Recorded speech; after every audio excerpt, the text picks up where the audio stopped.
Right now, car dealers have full lots and they're getting eaten up with interest payments and lot rot. I'm a used car dealer, I know. Taking the ultimate out the door price with taxes and everything up to over $124,000. In a lot of cases, car dealerships cannot lower their prices because they themselves are so underwater on their inventory. Dealers are actually getting their cars repossessed off of their lots. Even on my car lot where we sell $2,000, $3,000, $4,000 cars, we still experience lot rot. Car dealers are getting eat up with interest payments and it's going to cause a lot of them to go under. There are still a large number of brand new 2022 cars sitting all over dealerships. Why am I showing you a 2022? Because the dealer is still trying to sell this as a new vehicle, even though they have had it on their lot for 526 days. Interest payments are so high for car dealers that a lot of them can't even afford to pay them. 28% of Ford F-150s on dealer lots right now have been there for more than 4 months, Brandon. So one of the biggest problems with these cars sitting on lots for an extreme amount of time is not even really physically connected to the actual car. It's the interest payments that these dealers have to pay when their cars are sitting for a long time and not selling. See, most car dealers, if you don't know, they actually don't own their cars outright. They don't do like me, they don't pay cash for their cars. They actually use something called a floor plan. Now, a floor plan is similar to a credit card that a dealer basically just swipes every time they buy a vehicle. And as they have these vehicles sit on their lot and not being sold, then they have to pay interest on these vehicles every 30 days, every 60 days, every 90 days, and these payments will add up. And it's a big problem for these dealers that are on floor plans because at a certain point, they really can't lower their prices anymore to try to move these vehicles. Really because they get to this tipping point. See, they buy the car for X amount and then every month they're having to actually put more money into the car because of the lot rot, because of their interest payments that are coming up on their floor plans. So as they're having to lower their prices to try to sell the cars, their actual costs are getting increased. And at some point, those two things are flipped where they're underwater on their car and they still can't sell it. So they really can't lower their price up until just this X amount because at that point they have to pay the difference. Again, this is on money that they do not have. They have to pay the difference, come up with it, or they're going to lose their floor plans. So really a lot of these dealers are stuck between a rock and a hard place where they can't lower their prices anymore to actually get their cars sold because they owe their floor plans so much money that they don't have. But if they don't lower their prices to less than what they have in the car, they're never going to move the car. So what are they to do? And a lot of times is what you're seeing as a consumer is they'll really just hold pat on their prices, just holding off for that magical customer to walk in the door and come take this problem off their hands. That customer is never coming, but these dealers can't lower their prices because they can't afford to lower their prices. That's what you're seeing out there on the retail market, is that you're not seeing a lot of these used car dealers actually lower their prices because they're not able to.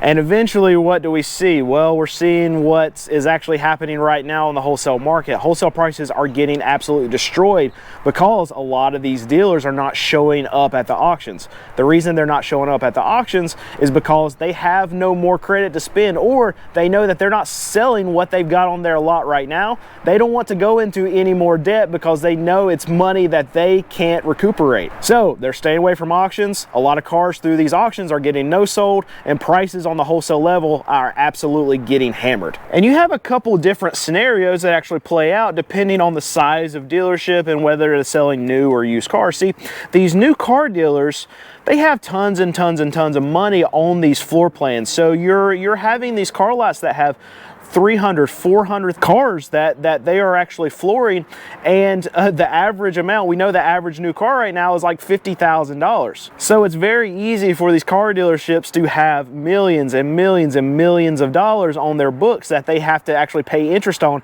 as they're not selling these vehicles. But these big car franchises, these groups that own multiple dealerships, they're backed by a lot of funding, so they have money to actually stomach a lot of this downturn. But used car dealers like me, a lot of them, they don't have the bandwidth, the available credit, the available cash back behind them to actually stomach a downturn like what we're going into right now. So their time frames of when they actually have to move through these cars is much smaller than a lot of these new car dealers, because they have to come up with this money that they really didn't have to begin with. And with each passing 30 days, 60 days that these cars sit on their lots, they have to come up with payments to actually pay down their principal on these loans. And they don't have the money. So in those cases, a lot of times these floor plan companies, these lenders to these smaller car dealers, they'll actually repo their cars. Yes, most of the times you hear of a repossession, it happens from a dealer actually repossessing a car from a customer, or a bank repossessing a car from a consumer. But in this case, the lenders will actually go and they'll repossess the cars off these car lots, and they'll take them to the auction and then they'll dump them. And then at that point, the dealer that had this floor plan is responsible for the difference, because when that dealer, especially now in a downtrending market, that dealer that bought the car 60 days ago, that car is worth way less right now than it was 60 days ago. So they're gonna have to come up with the difference. And again, I wanna say this is money they didn't have to begin with. So in a lot of these cases, floor plans will actually get greatly decreased. They'll take a big hit to their credit, and they can potentially lose their floor plan. When they lose that floor plan, they're not going to be able to just go out and get another one. And because these dealers don't have any money, what ends up happening is that they'll eventually just have to go out of business, because if they can't come up with the money to actually buy inventory, if they don't have any inventory sitting on their lots, they can't sell any cars. If they can't sell any cars, they're not going to make any money. So why even be in business? So another form of lot rot that we deal with all the time is this right here. I'm getting into the Subaru and the battery's dead. Especially as it gets colder, we run through so many different batteries. And what's interesting is that lately I've been on a bunch of these new car dealerships, and I was at a Ford dealership, and they were moving around a lot of their big F-150s, and I noticed that a lot of them wouldn't crank, and they were out there with a jump box to actually jump off the batteries to get them to move.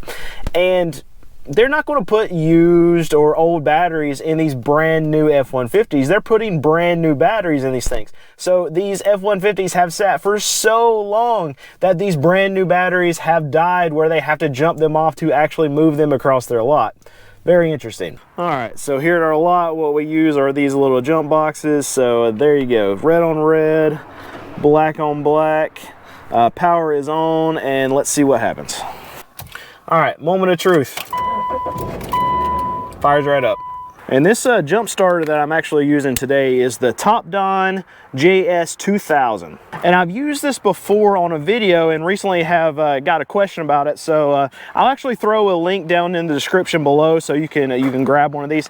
This one has enough power to crank anything that I have out here, but they also provide one that's smaller. It's easy to throw in like an emergency kit, and they have a bigger one if you're a dealer like me, or if like a mechanic and you know that you're going to be jumping off cars all day long. They have the 3000 model. So I'll put a link down in the description for all three of them. Go check them out. And really just a great thing to have in your car emergency kit. So to actually show you some of these real world numbers, I had to call a friend to ask a favor. All right, Brandon, so you're talking about lot rot, man. Let me show you two examples that I got back on caredge.com.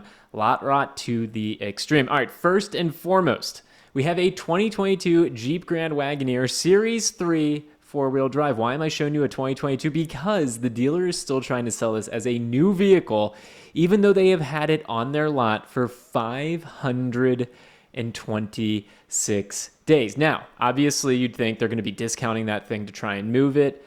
We actually had one of our community members over on CarEdge try and buy this car, and the out-the-door price is the MSRP plus a couple dealer extras, taking the ultimate out-the-door price with taxes and everything up to over $124,000. And again, let me reiterate, they've been advertising this for sale for almost 2 years. Okay, so just let that sink in. Talk about some expensive floor plan and lot rot. Now, the next thing I want to show you, Brandon, I know you love talking about those F-150 pickup trucks. Look at this, man.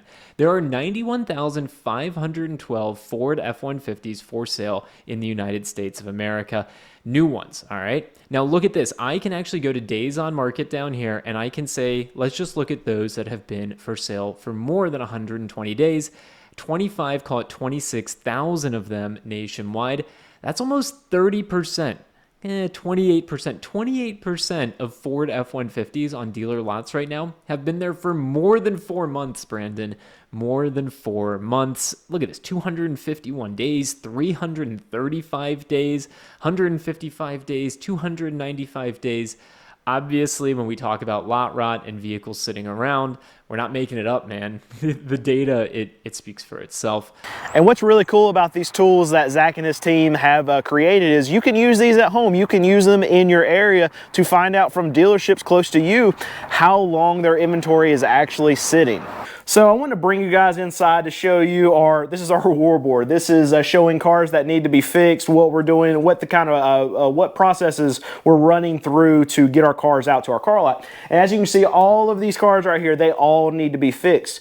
And this is something that dealers like me are dealing with, but even more so the dealers that are on floor plans. Because once a dealer buys a car from the auction, their floor plan clock starts to tick that day. And what we're finding is that because the quality of cars coming through the system is much lower, because people who have good cars, they're not trading them in. So we're not getting those cars. We're having to fix more vehicles than we've ever had to before. And when these dealers are having to send their cars to mechanics, having to fix their cars right after they buy them, then that's less time they can actually advertise them for sale, less time that they have to move them out to be able to get their floor plans paid in a timely manner. And I'm hearing this from a lot of dealers that they're even racking up more floor plan costs because they're having cars just sitting at the mechanic, because the mechanics are overrun right now, because people are getting their cars fixed more because they're not wanting to buy brand new vehicles. They're too expensive, and really inflation's too high where they can't afford to take on these newer monthly payments. So they're getting their cars fixed by mechanics, and this is pushing a lot of these dealers to have to sit and wait on their cars to be fixed. And that means more floor plan costs and a longer time that it takes for them to actually sell their vehicles. And another thing that's happening right now is that sales managers are having to do something that they have not had to do in the last 3.5 years.